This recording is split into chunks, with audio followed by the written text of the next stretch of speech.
Hello, everybody. Terrence Popp here with another episode that is Live from the Lair! no, it's pre-recorded. Fool you! Now, I'm going to do a response here to a bunch of comments I've gotten over the years and several emails from young and old in regards to sexual partners of your significant other. Now, I have done videos on the dick stacking test and what have you, and there are studies out there that show the more sex partners a woman has, the less she has the ability to pair bond with you. Can't be correct. It is correct. And let's face it, current year, it is really hard to come across a woman with less than a double-digit body count, meaning less than 10.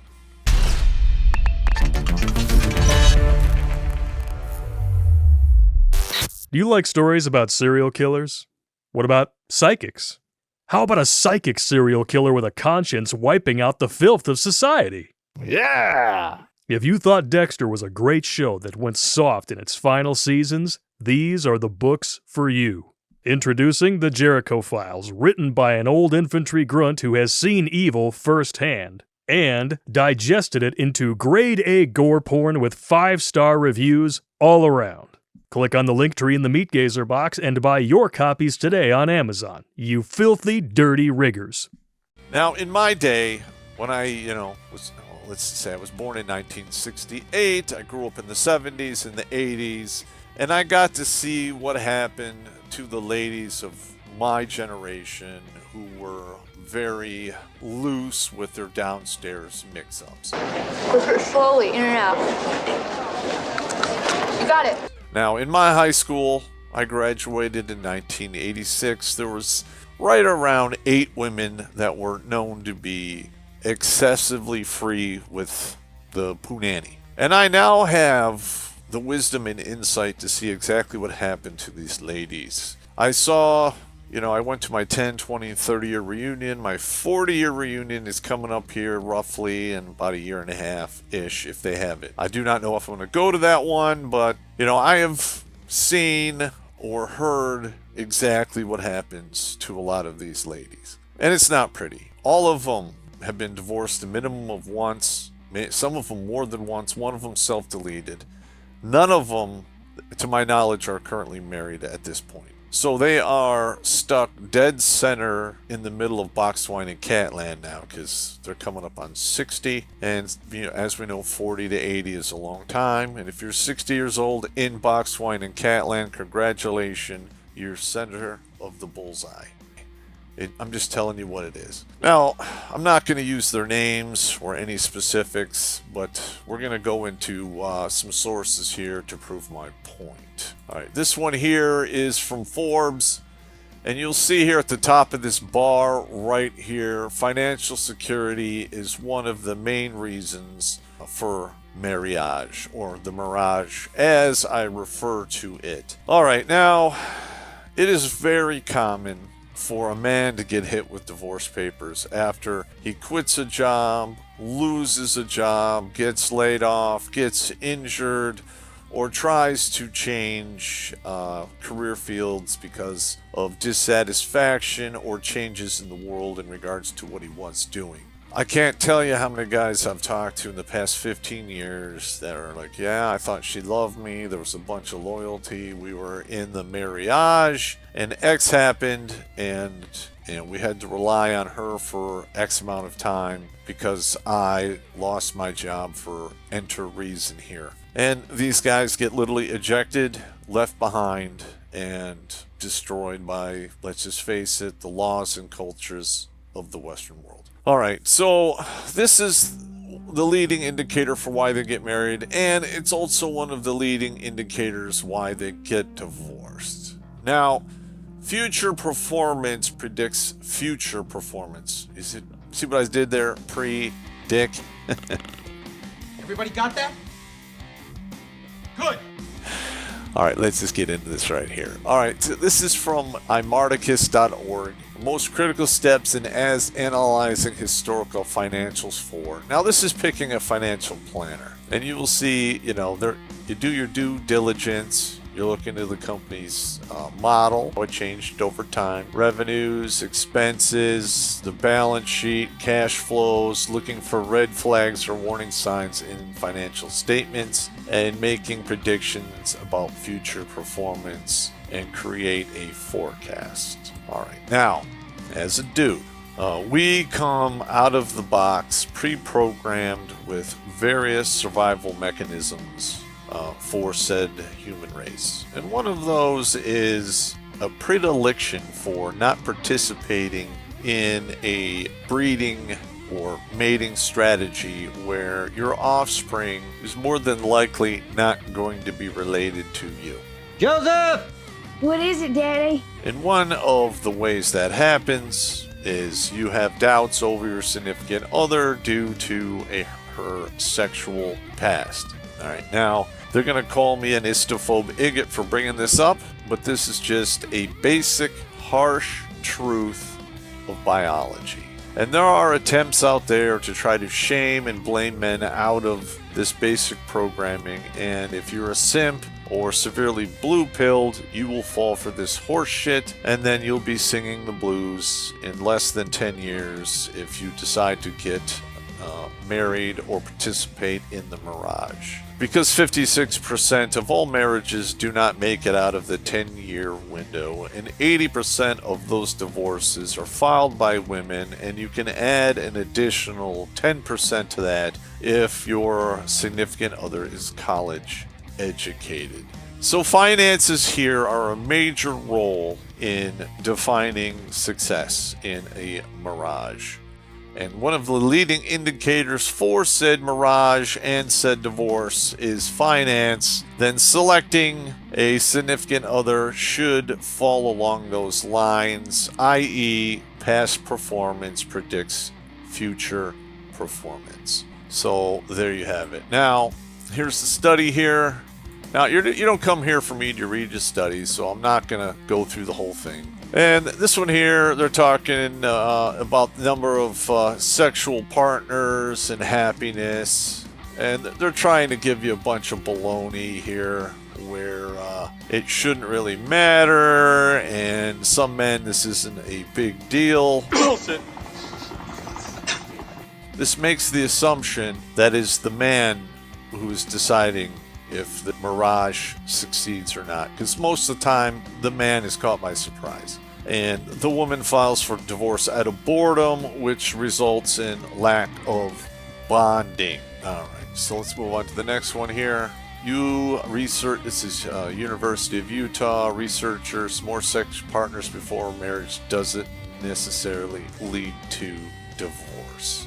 Sure, Jan.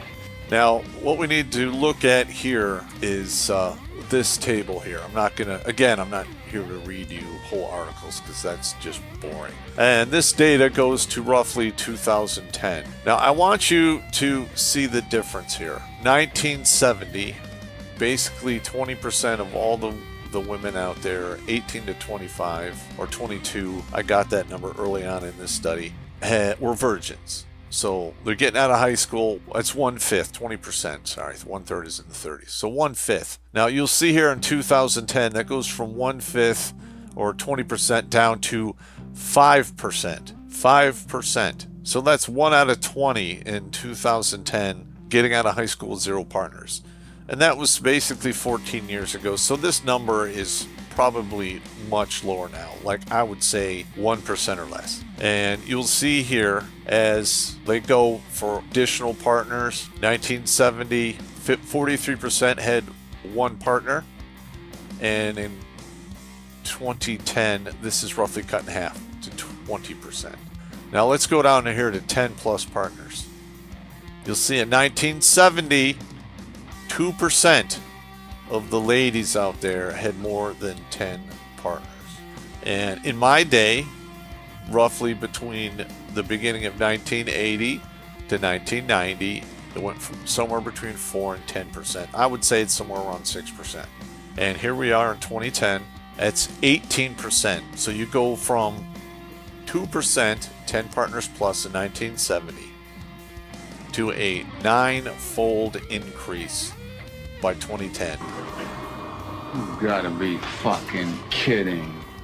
And with what I see going on out there, 10 plus partners is probably somewhere in the 40% range, if not half. Alright, so what is this telling us here? We're basically seeing the erosion of the value of women being able to stay in a long-term marriage or mirage get degraded by the Western culture and propaganda of the left. Alright, now I'm just telling you the truth here. I'm just showing you what is going on here on the ground. This next source here, this one here, fewer sex partner means a happier marriage. This is October 22nd, 2018. It's not very current, but it's close enough to the bullseye. Now, I'm not going to go through the whole thing here. I just want to show you this graph. This is saying percent reporting very happy in marriage. One partner. You will see for women or men here, this is in the high 75% range. And you will see it go down for men to just under 60% with 21 plus partners. Now, what I don't understand here is this increase in the 6 to 10 partner range. This might be a sweet spot here for the ladies or for the dudes. And for the ladies here, you will see here that their satisfaction in the mirage goes way down when the dude has 6 to 10 partners. I'm just going through the graph here. I'm just telling you the deal, gentlemen. Next one. 7 reasons body count discussion is important in a relationship. Alright, we just showed you the graphs about relationship or mirage satisfaction. Now they're trying to talk you here about growing concern over the number of sexual partners. This has never been a growing concern. This is a basic blueprint burned into our instincts and, dare I say, DNA for men in regards to definite responsibility and paternity for any children born out of said relationships or mirages. And the more number of sexual partners the woman has, the more doubt a man has in paternity. Plus, there are other factors in there like honor and embarrassment and hits to your ego and pride that men have. Women call it foolish. As a man, I'm going to be honest, those are extremely important to a man. Having a sense of honor and being looked in a positive light by a man's peers is exceedingly important in their lives. Alright, so the 7 reasons, sexual experience. Alright, now dudes, if you're out there with a woman and you're doubtful of her past, how she performs in the bedroom will answer all of those questions. If she is a super freak in the sheets, more than likely that behavior is basically rehearsed and reviewed extensively, meaning she has done this in the past. I'm just saying. That's just how it goes. Now, those circumstances could change. For instance, if she's a widow and she got out of the marriage because the man died and she has some decent experience there, that could be a reason for it. But in current year, I just showed you the tables and the graphs. You're going to have to just go with the fact that she's above the 5 body count, probably in the double digits. Alright, bonding, we talked about this. Women have a severe problem with pair bonding with men with the more amount of bodies she has to her name. Youthfulness, basically they're talking about the vagine, and it's an elastic organ that it can accommodate stretching to the rate of a baby's head on the way out. But the more abuse that this organ takes, the less satisfaction there is for the dude. Being honest here, you can call me an istophobe bigot. So what, comma, I Don't care. Alright, and you have the sexual expectations, adulterous tendencies. This again goes to the amount of sexual partners. And then, gauging a woman's past to predict her future performance, since everything is, or a majority of everything is based around finance. Logic basically dictates that a man should use past performance to predict future performance. And in current year, 80% of divorces are filed by women, and that jumps up an additional 10 points if they have a college education. All right, now you have the spiritual implications. The Good Book talks about a lot of questionable women and what they did in the past, warning future generations of men against this type of behavior. So, if you think you're going to be able to go to church and get out of this horrible dynamic loop that women and men are finding themselves in, you are sorely mistaken, like an overstretched vagine. All right, here we go. Now, this is a study from Psychology Today. All right, and we're just going to go through the key points. All right, people recently rated their willingness to date someone based on the numbers of previous sexual partners. 2 to 3 partners was ideal, with the decline after that, but a preference for some experience over none. All right, so basically, current year, a lot of dudes are taking a pass on the ladies with 0 experience. The sweet spot is somewhere between 2 and 3, dare I say 4. And then after that number of people willing to participate in a long-term relationship / mirage goes down. All right, see how many is too many. Basically, willingness declines steadily from 7 out of 9 to 4 partners to 2 out of 9 for 60 plus partners. 60 plus partners. That is a recipe for disaster, because you have no idea what that whistle sack has been exposed to in regards to DNA and, dare I say, VADA. Basically, bottom line here, they're telling you basically that the more sexual partners, the less willing people are to participate. All right, now this next one here is more of an opinion, but this is current year, and we're going over, it's basically the knot. Does body count matter? You might want to think twice before sharing. You can tell here in the title, they're telling women, if you want to participate in any long-term play, you need to deceive your partner / potential partner in regards to your past.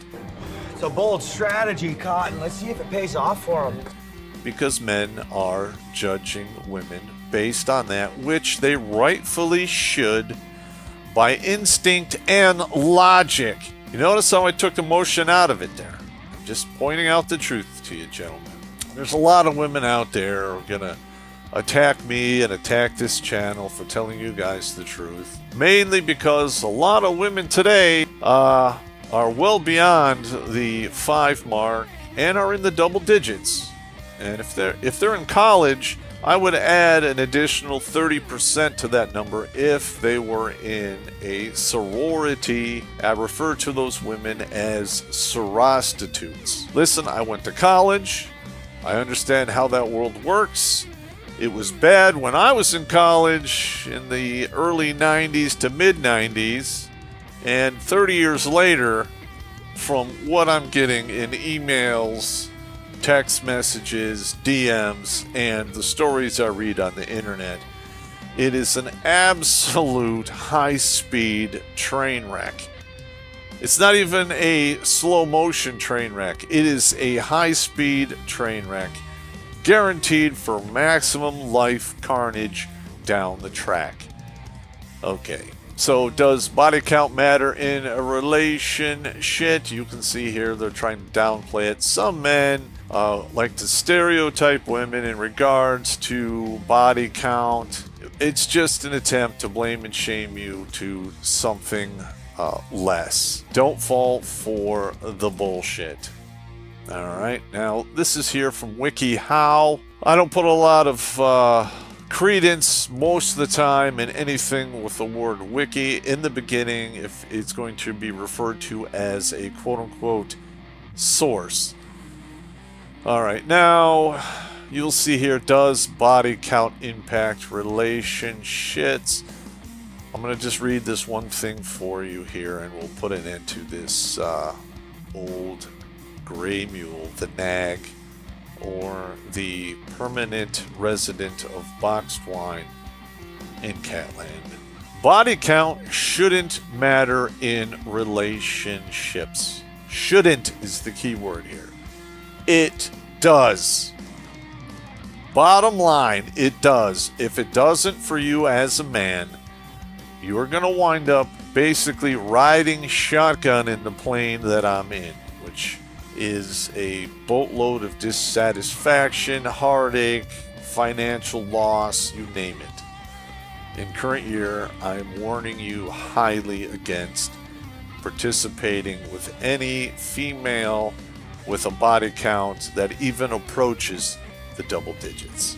So the amount of people someone has slept with in the past has no impact on their current relationship or the worthiness of a person. However, some people may become jealous or insecure when learning of the partner's high body count. Some people. So look at these, how they set this up. Shouldn't and some people. The shouldn't matter is the feminist propaganda trying to blame and shaming you as a dude into disregarding the past of a woman. And some, meaning, again, this is blame and shame, that some men out there put a high value or become jealous in learning of their woman's high body count. Now, this, I've said it before and I'll say it again. Men put a high value on how they are perceived by their peers. And if you walk into a room with a woman that has been the town bicycle, and maybe some of the men in that room have ridden said bicycle and they are your Eskimo brother, they're going to view you in a less than good light, how shall we say here. With that being said, I am going to reiterate here. Gentlemen, pay attention to the women that you are looking to get involved with. Ask the questions, make the assumptions, talk to any of their friends or witnesses in regards to their past history. If you're with a woman who's 28 to 30, she's looking to get married, and you hear any rumors that she used to be a quote-unquote party girl, or was in a sorority, or had any other questionable activities in her past in regards to sexual couplings, you might want to hit the brakes and turn away from any kind of, how shall we say, commitment. Because you are setting yourself up for disaster. The divorce rates are as follows: 56% for first marriages, 63 to 65% for second marriages, 75% plus for third marriages. 80% of all these marriages fail when the woman files for divorce. Most of the time, the man is caught completely on guard, and one of the main reasons for said divorce is money or boredom or grew apart, you name it. It goes down from there. Now, with those percentages hanging over your head, you have to be out of your goddamn mind to involve yourself in a Western woman on a permanent basis. So wrap your tool, don't be a fool. Latex saves paychecks. Alright, if she has a questionable past, she is temporary, entertainment purposes only. Find something better if you can. More than likely, with what's going on out there, you won't. So if you want to do the passport bro thing, I cannot recommend that to you, but it is an option. So with that being said, gentlemen, take it easy and heed my advice. out.